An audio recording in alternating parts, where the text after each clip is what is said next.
Uma trabalhadora conseguiu na justiça o direito de receber indenização por danos morais. Ela sofreu constrangimento ao falar para a supervisora que estava grávida. Ao ser comunicada pela funcionária, a chefe afirmou: "Você só sabe fazer filhos".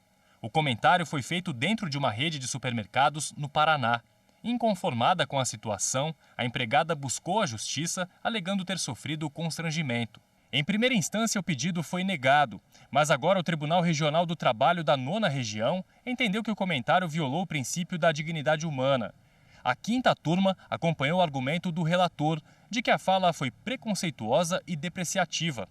Com a decisão, a trabalhadora vai receber uma indenização de R$ 7.000 por danos morais. Este advogado explica que, mesmo o constrangimento sendo causado por outra funcionária, a empresa se torna responsável, já que deve orientar os trabalhadores sobre como atuar enquanto estão no local de trabalho. Ela precisa realmente garantir que seus prepostos tenham a condição necessária para garantir que a relação de trabalho seja bem desempenhada por ambas as partes. Então, esse preparo dos representantes que vão lidar num grau de hierarquia superior, eles precisam realmente ter.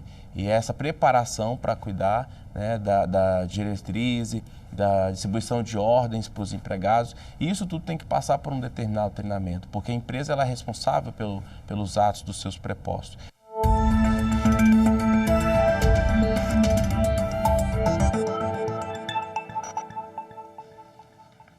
E para falar mais sobre esse assunto, assédio moral no trabalho, eu recebo agora aqui no estúdio o advogado Max André Santos. Seja bem-vindo. Boa tarde, Max. Boa tarde, Rafaela.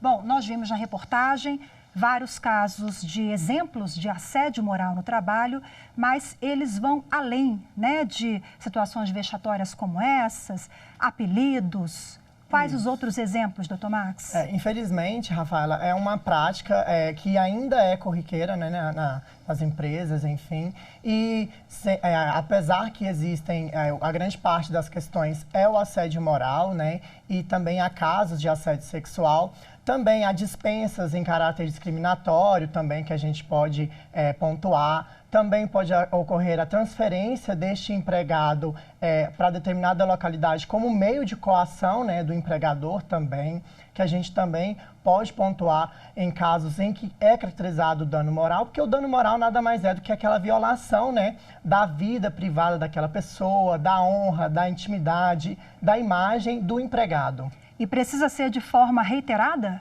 Não, o dano moral, ele se caracterizado se há violação dos direitos da personalidade daquele empregado, daquele trabalhador, ele não precisa ser de forma reiterada. Só precisa ter cuidado de que o trabalhador, ele tem que ter provas concretas de que aquele dano moral realizou, daquele dano moral existiu, né? Infelizmente, é uma manobra que se tem, que é uma dificuldade que o empregado se tem para comprovar isso na Justiça do Trabalho, mas hoje em dia, com tantos meios tecnológicos como áudio, imagem, vídeos, a gente consegue comprovar isso sim na Justiça do Trabalho. Isso configura o quê?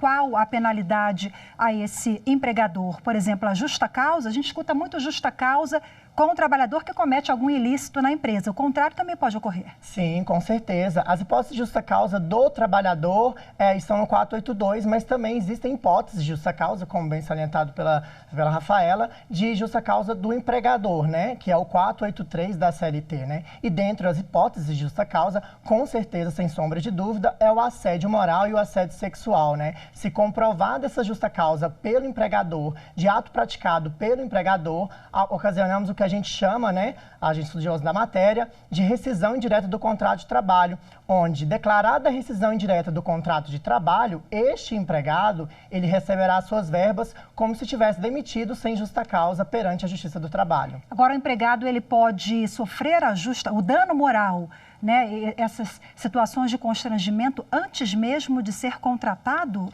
Sim, sim, justamente. Na Justiça do Trabalho, existem 3 fases na realização do contrato, né? Que é a pré-contratual, a contratual em si e depois com a extinção do contrato. Nessa fase pré-contratual, também pode acontecer, sim, de uma violação e caracterizar um dano moral.